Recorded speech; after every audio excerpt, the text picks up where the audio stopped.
Hello बच्चों, let's read this question and the question says that if angle A is equal to angle C, AB is equal to 6 centimeter, BP is equal to 15 centimeter, AP is equal to 12 centimeter and CP is equal to 4 centimeter, then PD is equal to dash and CD is equal to dash। तो आइए बच्चों इस question को यहाँ पर अब हम solve कर लेते हैं। इस क्वेश्चन में हमसे कहा गया है कि हमारे पास यहाँ पर एंगल इक्वल है एंगल सी के, ए बी इक्वल है 6 सेंटीमीटर के, बी पी इक्वल है 15 सेंटीमीटर के, ए पी इक्वल है 12 सेंटीमीटर के, सी पी इक्वल है 4 सेंटीमीटर के। तब हमें बताना है कि पी डी और सी डी यहाँ पर क्या होगा। तो इस क्वेश्चन में बच्चों हम की कॉन्सेप्ट यूज़ करेंगे, की कॉन्सेप्ट यहाँ पर हम यूज़ करेंगे angle angle similarity, angle angle similarity, angle angle similarity, similarity, similarity. तो यहाँ पर अगर हम देखें बच्चों तो हमारे पास क्या गिवन है, यहाँ पर अगर हम कंसीडर कर लें ट्रायंगल ए पी बी और ट्रायंगल सी पी डी। तो अगर बच्चों हम ये दोनों ट्रायंगल कंसीडर करते हैं तो हमारे पास एंगल ए यहाँ पर गिवन है एंगल सी के, एंगल ए बच्चों यहाँ पर हमें गिवन है एंगल सी के, ये हमें क्वेश्चन में गिवन है। और एंगल ए पी बी जो है बच्चों वो हमें यहाँ पर इक्वल होगा एंगल सी पी डी के, सी पी डी के। तो हम क्या, बिकॉज ये कैसे एंगल हैं, वर्टिकली अपोजिट एंगल है, वर्टिकली अपोजिट अपोजिट एंगल्स।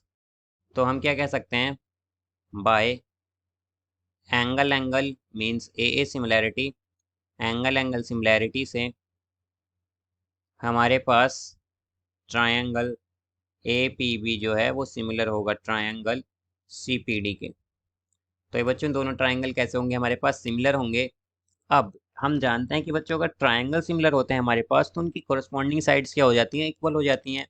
तो उसके अकॉर्डिंग हमारे पास क्या होगा बच्चों, यहाँ पर हमारे पास इनकी कोरस्पॉन्डिंग साइड्स भी इक्वल होंगी, means A P by C P equal होगा B P by P D के, B P by P D के और A B by C D के, A B by C D के।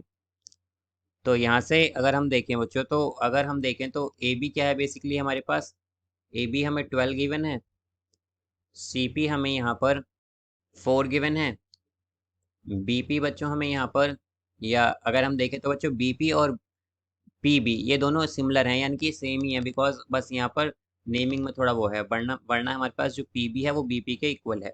तो ये 15 हमें गिवन है यहाँ पर, और पी डी जो है बच्चों यहाँ पर ये हमें कैलकुलेट करनी है। और ऐसे ही अगर हम देखें तो ए बी हमें 6 गिवन है और सी डी यहाँ पर हमें कैलकुलेट करनी है। अब अगर बच्चों हम यहाँ पर फर्स्ट और सेकंड को कंसीडर करें तो हमारे पास क्या आएगा, 12/4 इज इक्वल टू 15/PD। तो PD की वैल्यू क्या आएगी बच्चों, यहाँ से PD आ जाएगा 12 इंटू, ये बच्चों आएगा एक्चुअली 15 इंटू 4/12।